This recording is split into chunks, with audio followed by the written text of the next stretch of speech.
All right, Pete Hunt, welcome to Beyond Fulfillment. Thanks for having me. Yeah, thanks for being here. So, Pete, you are the CEO of Dagster Labs, and we'll get into what they do. You've been there for 4 years in the tech space, but you've had a very successful career over the past decade plus as a tech entrepreneur. So, just to set the stage for our listeners, could you give us your backstory and how you got here? Yeah, sure. So first of all, thanks for having me. I'm excited to dig in today. I always really loved computers growing up.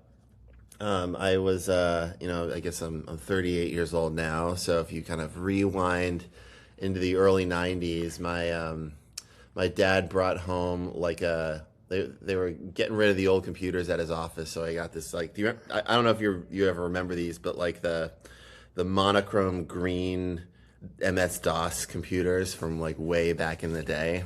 I got started on one of those, and I like was playing SimCity and really enjoyed that, and then wanted to make my own computer games and learned to kind of program at a young age, and ended up going to school for it. I saw the movie Pirates of Silicon Valley on. It was like this cable made-for-TV movie back in the 90s. And you can actually find it, I think, on YouTube today or maybe like a streaming service. And it was just about like the competition between like Steve Jobs and Bill Gates. And I thought it was like very exciting and cool to be doing that sort of work. And, I ended up getting into that. So when I graduated, I went to work for what I thought was the coolest company to possibly work for back then, which, believe it or not, was Facebook. Back in like 2010, Facebook was actually cool amongst kids or like new grads. And so I went to work there, and that's really where kind of I got my career going. I can keep talking, but that's really where it all started, I think. Okay, and I read that a big reason that you wanted to go work at Facebook is when you saw the movie The Social Network. Well, that one's funny. I don't know if you come away from that movie wanting to work there, but in 2010 or whatever, like in throughout college, all of your friends were on there. You were like posting most of your communication. Man, this is how old I am. You like moved off AIM to like Facebook walls and like you would do this thing where like every Sunday morning after you had like a nice weekend, you would like post all the photos from your like digital camera roll. So I was like super into the product, used it every day. All my friends used it all the time. So that was really the motivation for working there. But I did watch The Social Network when it came out, and that was like maybe it was right around the time that I signed my job offer, and my mom had watched it too. And she calls me up and she's like, I don't think you should work there. Like, Mark Zuckerberg does not seem like a very nice boy. And I'm like, oh, it's okay, Mom. Like, sure, it'll be fine. So I did watch it. It's a great movie. I don't know exactly how accurate it is, but it's an amazing movie, amazing score, and it was really cool. Okay, so what was it like once you got there? I mean, after having this kind of mystique, you loved the product, you saw the movie, you thought it was everyone uses this at that time, right? When you get there, what was the experience like? It's funny. You go to Silicon Valley. I'm from like north of Boston, right? And I'm almost like in New Hampshire, basically. That's where I'm from. And so I had this vision in my head of like Silicon Valley being this like super ultra futuristic place. Like I knew there weren't like flying cars there, but it was like kind of in my head that there were like flying cars there. And then you get the Facebook office at the time was in Palo Alto, like right around the Stanford campus, and you get there and it's all this like disgusting 1970s architecture, like the terrible like fake stone paneling on everything and carports as far as the eye could see. And I was like, this is Silicon Valley. This is weird. It's like frozen in time. And so you get to the Facebook campus. It's like ugly, like office building, and you're like, this is weird. But you go in there, they'd spruce it up on the inside a bit. And so my first year was working at kind of like their second office. Their first one was like spread across a bunch of little offices. The second one was like two big buildings that were like this ugly 1970s thing that they're now demolished. And then my last couple of years there were at like what they call now Classic Campus, but they took over the old Sun Microsystems campus and renovated the whole thing. And that's when you got like the crazy amenities and like the like unlimited ice creams and stuff like that. So that was a little more like an amusement park for adults. But the first office was a lot more like, it was representative of the company at the time. Because like in 2010, it was a product that a lot of college kids used and increasingly like high school kids. And they had just opened it up, I think, to the public, but it wasn't some like tech juggernaut. And in fact, it was like this company that like a lot of people were rooting for because like companies like Google and Microsoft were like these giant behemoths that were like bullying people, bullying people like they were like building products in every category. They were like, sniping talent from other companies just like recreationally to like put them to work on nothing so the talent couldn't compete with them. And Facebook was at the time this like pirate ship in a really good way. People like building a product that everybody loved, working really hard, not necessarily like gonna be successful. So that was like kind of the vibe there. Now, obviously, over the several years that I was there, like it started to become more of an incumbent, and you see this story play out in the tech industry all the time. Like, Uber, for example, started out as this thing that like freed people from these really terrible, like taxi companies. Like, before, if you remember before Uber, like you just have to wait until taxi decided to pick you up. They were like really, really dirty. They would tell you that they would take a credit card when you got in there, but then when you got to your destination, they would say, "Oh, my machine's broken. I have to like pocket the money from you in cash." It was just like terrible, right? So like Uber started as this thing that was like everybody loved and was like this product that everybody was rooting for. And eventually, the public opinion kind of flipped on that too. So yeah, Facebook kind of, I think, followed a similar path where like a lot of people don't remember when it was an up and comer that everybody was cheering for, but that's what it was when I was there. Okay, and pretty soon after that, you got involved with your first startup, and that was React.js. Mm-hmm. Yeah, okay. that was an open source project that we treated as an internal startup, and it was at we incubated it inside of Facebook, and it was this developer tool that let you build user interfaces very, very quickly, and very complex user interfaces very, very quickly and more reliably. So it was like, you could think of it as like almost a silver bullet where like, if you're still trying to hire locally for every role on your team, you're leaving serious money on the table. Ocean's Talent places AI fluent executive operators. We're talking finance, marketing, operations, EAs, fully vetted, full-time, dedicated to your business. These aren't freelancers or shared resources.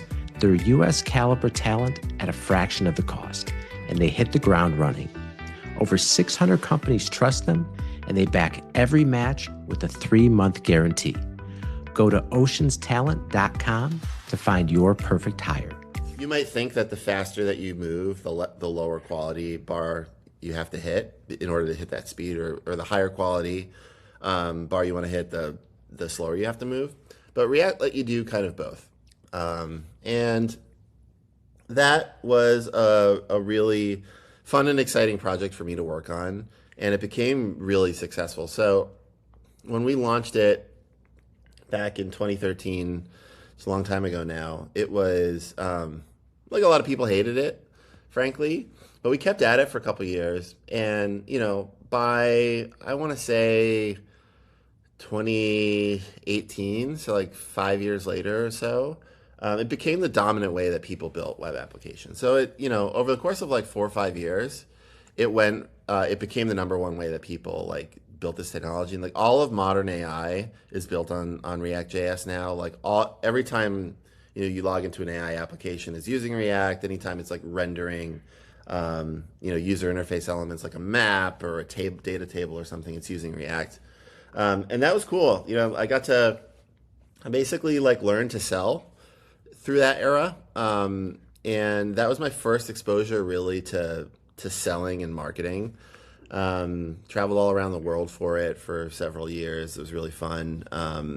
But was able to kind of take that experience and then turn it into a startup that actually made money, which was my next one. Okay, and was just with React, was that an entrepreneurial project with like backed by Facebook, basically? Yeah, it was basically entrepreneurial.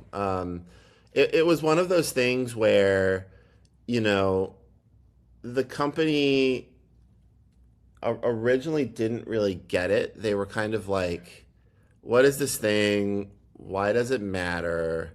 Like, we get that it's valuable for us internally, and we get that, like, you might want to, kind of share it with the world a little bit, but like, why is this going to be something that we should actively invest in? Like, fund a conference and like fly people around to evangelize this thing. And what we ended up doing was kind of positioning it as a recruiting tool. So say, hey, listen, there's this big talent war. This thing's going to get a lot of attention, and this will help us recruit talent. And what ended up happening, that ended up definitely being true. And there was this funny kind of like comment from the CTO at Facebook, like in the later years. Like, I want to say it was around 2019.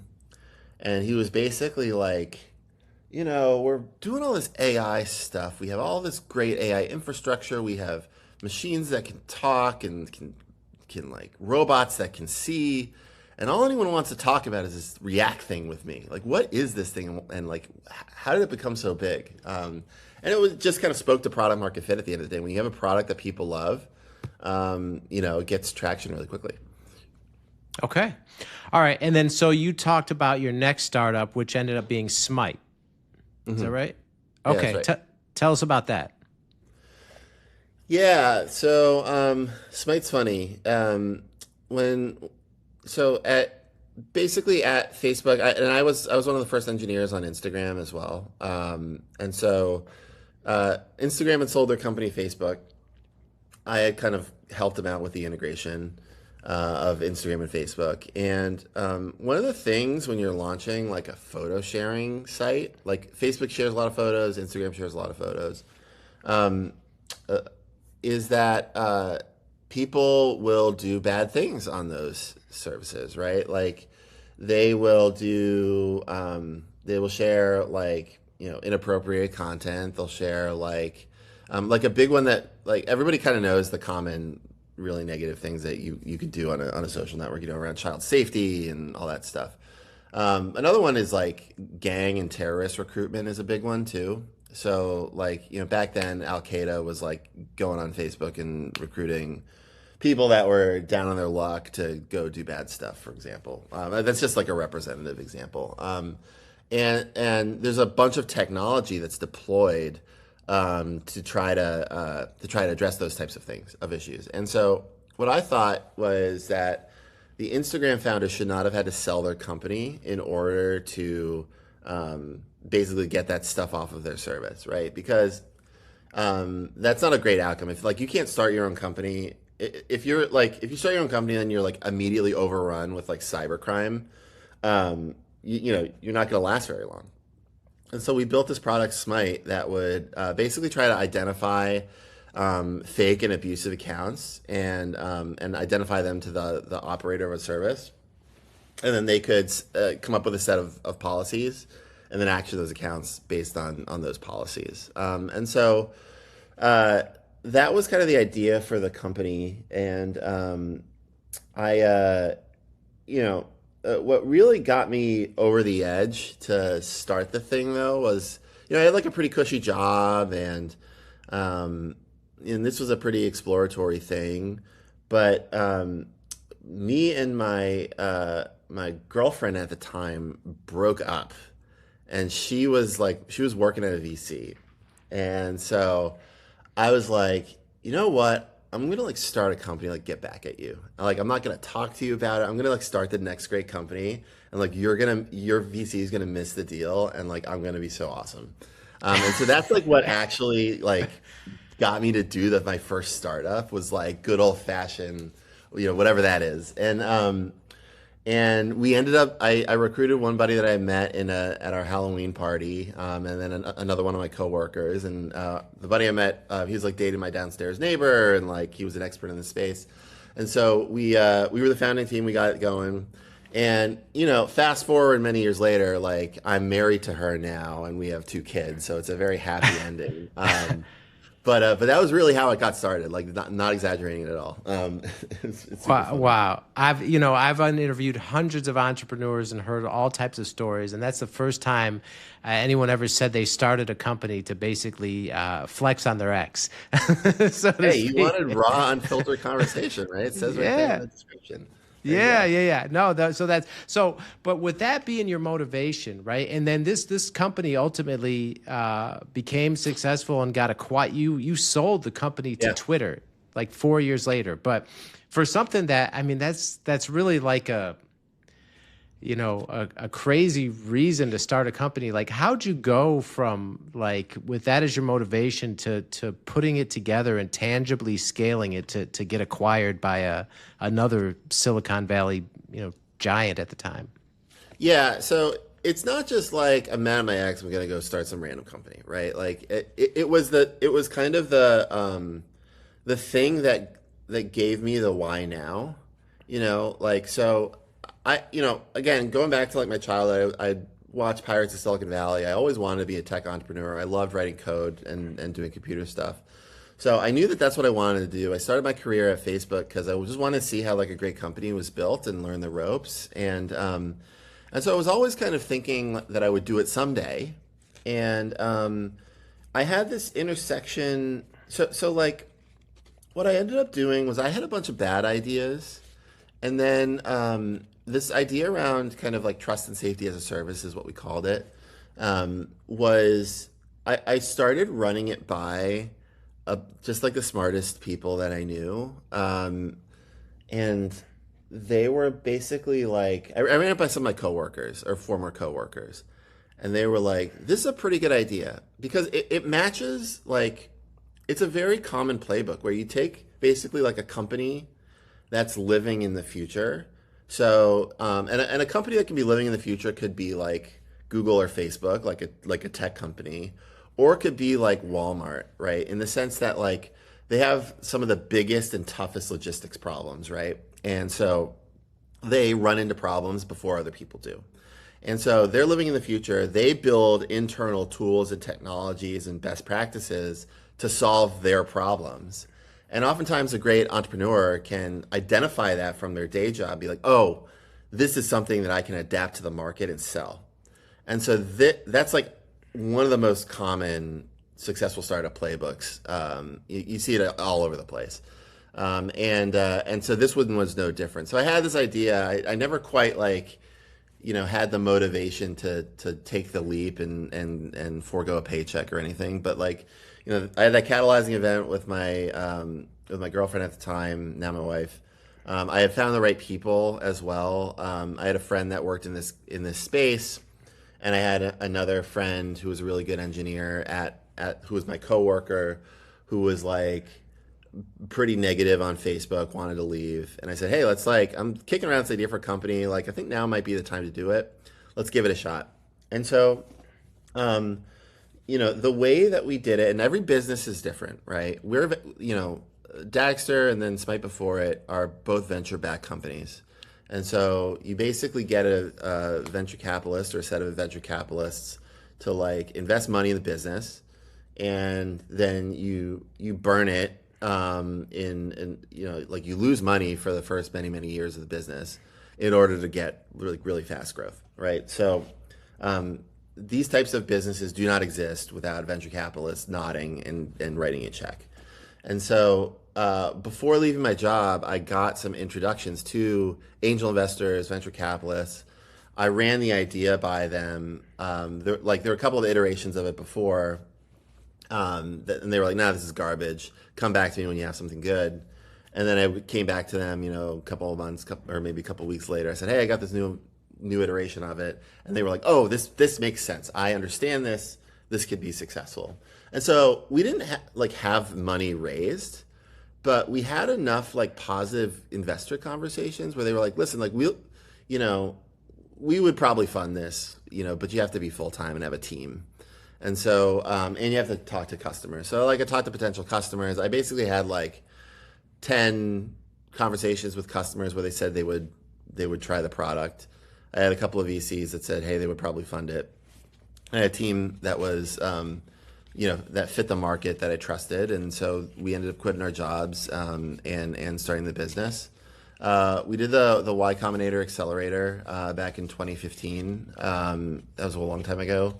And we ended up raising a seed round originally, kind of pre-revenue, but we had a couple of maybe 2 customers that we had pilots with. They weren't paying us, but they were using our product.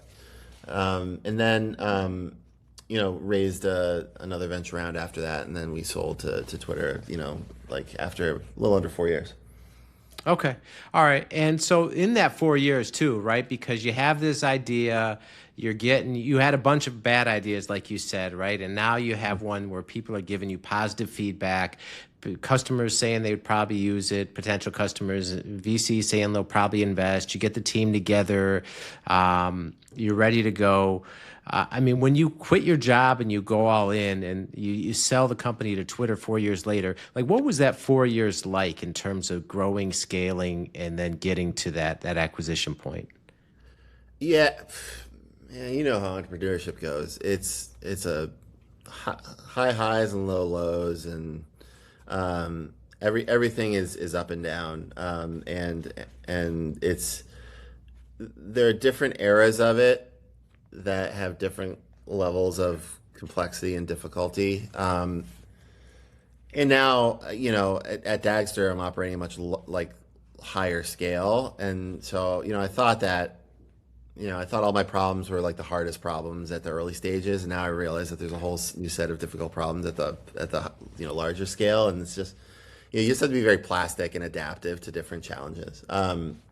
So in those first 4 years, the thing is the first year or something before you're really actively selling, you're doing R&D, you're doing market exploration, you're doing customer development where you're putting a prototype in front of a customer. You're saying, hey, would you use this? And they can say, I would use these parts, I wouldn't use these parts, I like this, I don't like this. And you're dialing in what the product actually is, who the customer actually is, all that stuff.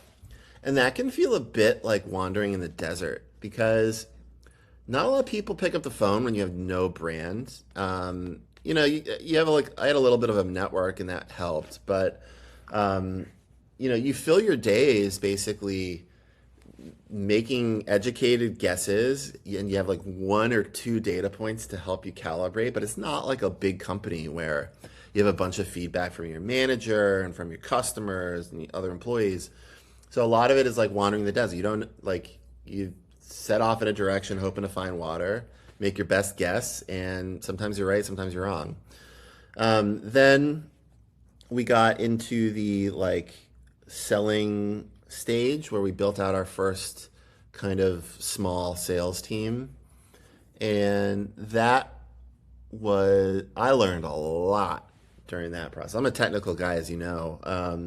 And I had developed, I kind of knew how to sell stuff to people from React and from raising around a venture. I can get people excited about an idea. But sales is way more than just that, right? It is navigating complex organizations. It is understanding the politics, aligning everybody up, and then having the will to ask them for a ton of money.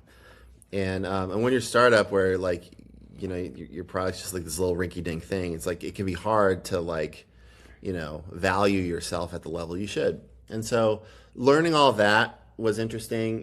We signed our first deal with a customer for $500 a month, And like by the end of the business, that account had grown, over 10x. And so it's like dialing in pricing, figuring out how to sell this thing, growing a little bit of a team. Like we weren't a huge company. Dagster is like, pushing 100 people at this point. But like Smite, we sold at like, we were like 25 people or something. So we were pretty small. But like, all of that from a market and product perspective was tough. And then, the people stuff at that scale is not too hard, because it's only a small number of people. But one of the things that I think is kind of challenging is like a lot of, especially like tech founders, they like to try to reinvent management all the time.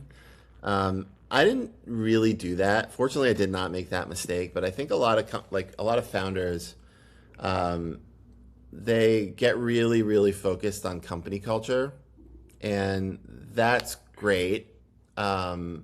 But you can't have it at the expense of focusing on the business. And what I found is that, and I advise a lot of companies now, and what I found is that a lot of founders, they do this weird type of procrastination, and I call it the no fun rule, by the way, which is like if you're doing something fun, like really look at yourself in the mirror and make sure, like, am I doing this because this is the most important thing for the business, or am I doing this because this is a thing that's fun and I naturally gravitate towards? What I found is that a lot of founders, especially technical ones, they will go and see a problem in their business and they'll try to solve it with technology because that's fun, when sometimes it's a difficult conversation with an employee, or it's picking up the phone and making 100 phone calls a day to go try to sell your product and learn how to sell it and scale it out. So I learned a lot of those lessons in that first company. Wow, I love that. It sounds I used to run sales teams and coach salespeople and do all that, and call reluctance was a big thing that you'd always deal with salespeople. But that no fun rule kind of sounds similar too, where you say founders gravitate towards what's fun because there's reluctance to do the hard, necessary work that they actually should be doing.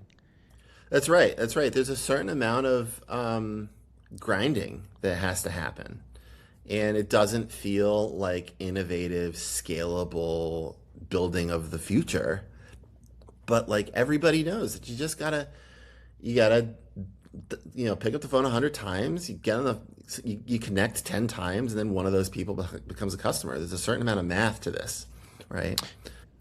One other thing I want to go back to. So you said too, right? And I love this analogy to where it can feel like you're wandering in the desert looking for water, entrepreneurship, right? And you had a lot of high highs and low lows during this 4-year period. Was there ever a point in time where you were like, oh shit, what did I do? And you thought about giving up and just going back to get a job? Oh yeah. I mean, so when we sold the company, it was as all M&A is, it was very dramatic. And so just to kind of rewind it a bit, we did excuse me, we did trust and safety as a service. And, I told you that like investors said that they would invest in this, and then we did end up raising some money. But one of the criticisms that we heard was like, they were like, listen, we're going to give you this money at the seed round, but at the Series A, at the next round of funding, you're going to have to prove out that the market is bigger than we think it is. Like, we don't actually think there's that many companies that have these problems. When you think about it, it's like, how many companies live or die based on the trust and safety, or based on the propensity for like fake or fraudulent or malicious accounts.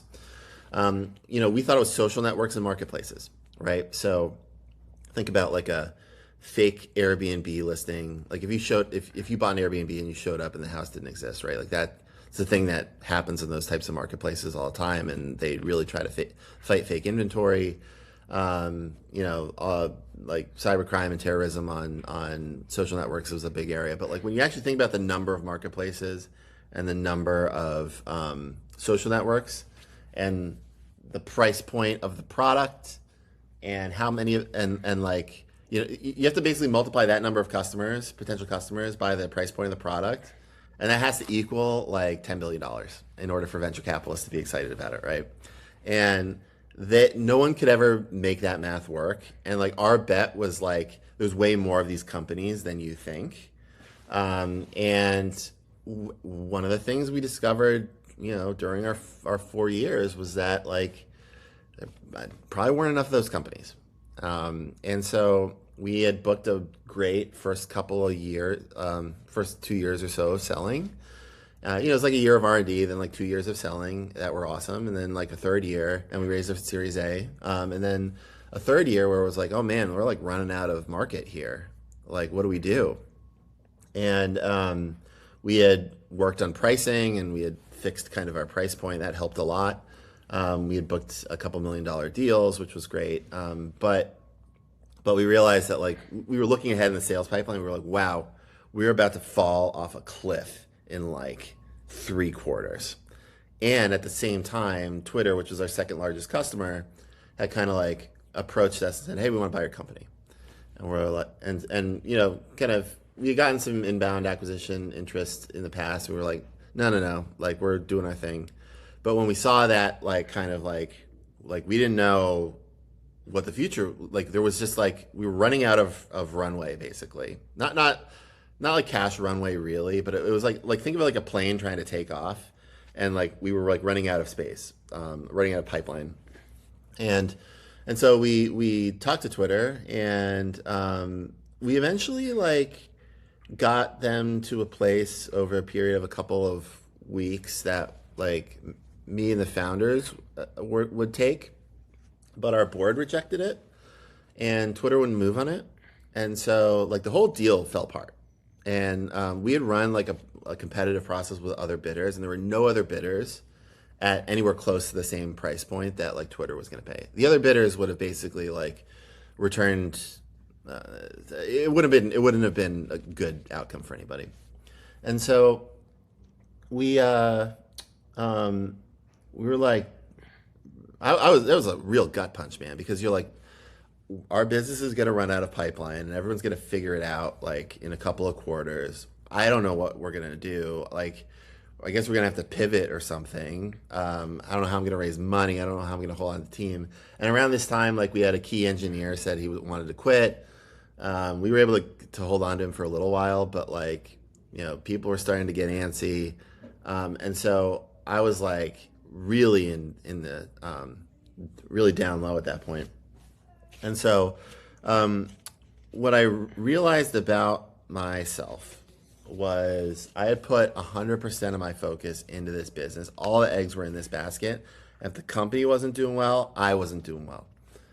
And I firmly believe that like as human beings, you need to have like 2 tracks basically, right? Like 2 things going on in your life, where if one of them is not going well, you've still got the other one. You can still like be okay and feel positive and be energized in the morning, right?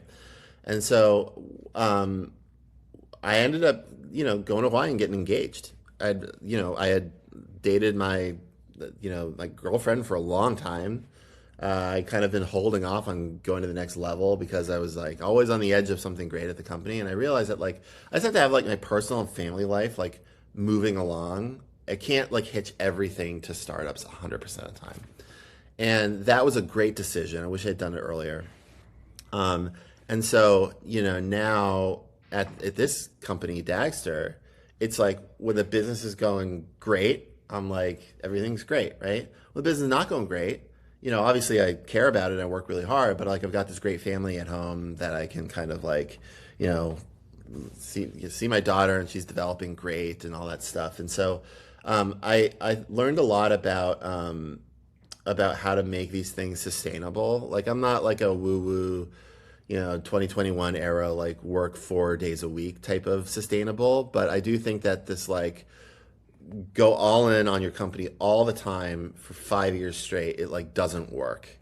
And I learned that during that process. And so, we ended up having to basically like step away from the M&A, continue to run the business for another 3 months or something in this purgatory state. And then eventually Twitter came back around at the price point that we wanted and bought the business.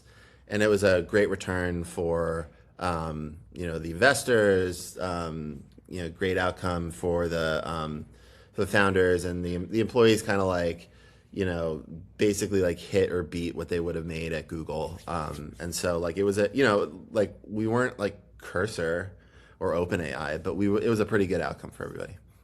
Okay. And I love that perspective too, meaning where sometimes you have to step away from a problem, right? And focus on other things. And and like you said, it wasn't going well. You had sacrificed so much. You wanted to make sure your personal life was in order. So no matter what, you have your family and you're always going to work hard at the business. And then it sounds like by just, backing off, getting that in order, you continue to operate in purgatory. Things eventually worked out and you got the outcome that everyone wanted. Yeah, that's right. That's right. Okay. All right. So Dagster, what made you decide to start Dagster Labs? So I didn't actually start it. I am a kind of late arriving. You could almost think of it as a late arriving co-founder. That's the vibe. However, I would never call myself a co-founder because I missed that whole wandering in the desert phase, right? So my good friend Nick Schrock started a company while I was kind of vesting at Twitter. I made an angel investment at the seed round. And so I've been, riding along with the company for a while. And, towards the end of my vesting at Twitter, he approached me and he said, "Hey, I need help hiring a VP of engineering. Like, do you know anybody good?" And I helped him look around for a little while. I helped him like kind of interview some people. And I said, "You know what? I'm pretty bored here. Like, I'll just come over and do the job and hang out for a while and we'll see how this thing goes." And this was, for context, this was like late 2021. So it was, still, at least in San Francisco, it was still the pandemic. I was in the process of moving to Boston from San Francisco. And so I took this job that could kind of let me work from Boston. This was all before like the Elon takeover of Twitter. This was completely disconnected from that. What I found was, and the reason why I wanted to join was like I wanted to like get some startup experience at a company that wasn't mine. You know what I mean? I wanted to see somebody else run something. And what I found was like I learned a lot about how they had set up things and how they run things. They had been going for like 3 or 4 years at that point. And I had joined right when they started selling. And so what was really cool was like I was able to jump in like and apply a bunch of stuff that I had learned to this new space, even as VP of engineering, right? So I was like helping out with marketing, helping out with DevRel, pushing the sales team. I was pushing out, like I was making product decisions that the engineers thought were trivial, like weren't important, but I was like, hey, I think this is really important. And I made like 2 non-consensus bets in my first year that paid off big time. The first was, we like all these products have version numbers, right? And the team at the time was ready to push out version 0.9 point something, and that was going to be the first release that people would pay for. I was like, guys, it has to be 1.0. Has to be 1.0. People are not going to pay for this unless 1.0. And, got a lot of pushback that was like, well, like version number doesn't matter that much and blah, blah. I was like, trust me, it does. It's called 1.0. And you can see right when we cut the 1.0 release in the analytics, whoosh, like an inflection in our numbers. And I'm convinced it's just because of changing the version number. People like actually trusted it as a serious product at that point. And then the second was we offered a serverless, fully managed product, which is like getting in the technical weeds a little bit. But basically, it was like perceived to be risky, but we found a way to do it in a low risk way, and it became 2/3 of our business overnight. And so I kind of jumped in there. That was my first year was like head of engineering, and then my friend Nick, who's the founder and CEO, he's like, hey, I'm like a solo founder. This sucks. It's like too much work. And he really wanted to do technical and product and customer stuff. You didn't want to like, deal with HR and all the stuff that CEOs have to do. So he was like, how about you be CEO, Pete, and then I'll be the CTO. And I thought about it for a little bit, and being a CEO last time around, it ended like towards the end, it was like pretty intense, as I mentioned. But I was excited to get back in the game, and so I took it, and so I've been CEO for like the past 3 years. Okay. And so what's the growth of the company been like since that point? Yeah, we started when I started, we were at zero in ARR, and now we are in the double digit millions, so like well north of 20. Wow. Okay. Yeah. All right. And then so you raised in your Series B, you just raised $33 million. Yeah. Is that right? Okay. Yeah. All right. All right. And then so what's the vision, for Dagster and where it's going? Yeah, I think it's an interesting question, because when we when the company was started, we had this very focused, clear vision and mandate to go after this very particular set of this market. It's called data orchestration. It's very in the weeds, but just like this is basically infrastructure that underlies all the data in an enterprise. So, modern organizations basically like if you're running a business, it is all about making the right decisions every day, and you need like eyes and ears to be able to make the right decisions, right? And in modern organizations, those eyes and ears are data, right? It's looking at the right dashboard. It's knowing how many widgets are in which warehouse. It's knowing how many people are hitting your website today versus yesterday and what pages they're looking at. It's all this data, right? And so you need just like you need to bring oil to the right place in order to fuel stuff. You got to bring oil to a refinery, and then you got to bring the refined petroleum to the power plant to generate the electricity. There are like these virtual pipes that move data around. We call them data pipelines, and we're a framework and infrastructure for like running and monitoring those data pipelines. So again, like thinking of it as in terms of like natural gas pipelines or oil pipelines is like the right way to do it. You need people to build them. You need monitors on them to make sure that the pressure is right and that they're in good shape. And then if there's a problem with one, you need to be able to like automatically remediate it, so like shut it off, and then alert the right technician to go in and take a look at it. So that's like what our software does for data pipelines. And so we obviously want to continue down that journey and like continue leveling those things up. But AI is really transforming our industry and many industries. And so like many businesses, we're trying to figure out like what does the future look like? And so I think more automation, more AI kind of applied to this problem is one area that we're looking at. So like, when a pipeline has issues, rather than, paging a human in the middle of the night to go look at something, can we use AI to automatically remediate that? That's one thing. Then the other thing is, how are businesses fundamentally going to change through AI? I actually think we're going to see way fewer dashboards and, Salesforce reports, and way more like AI just like doing that first level of analysis for you, and then like coming to you with the conclusion, and then you can kind of like make the decision based on that. So I don't know if that makes sense at all, but like as that category and the way that people consume data changes, like the way that the pipes deliver that data to those systems are going to change. Okay. All right. And so, Pete, we've gone through a lot here with your journey and how you came out of grad school, you went to Facebook, multiple startups, a lot of ups and downs with your career, but you've landed in a great place and really enjoying what you're doing as the CEO of Dagster now. When you look back at your whole entrepreneurial journey, what's been the best part of it for you?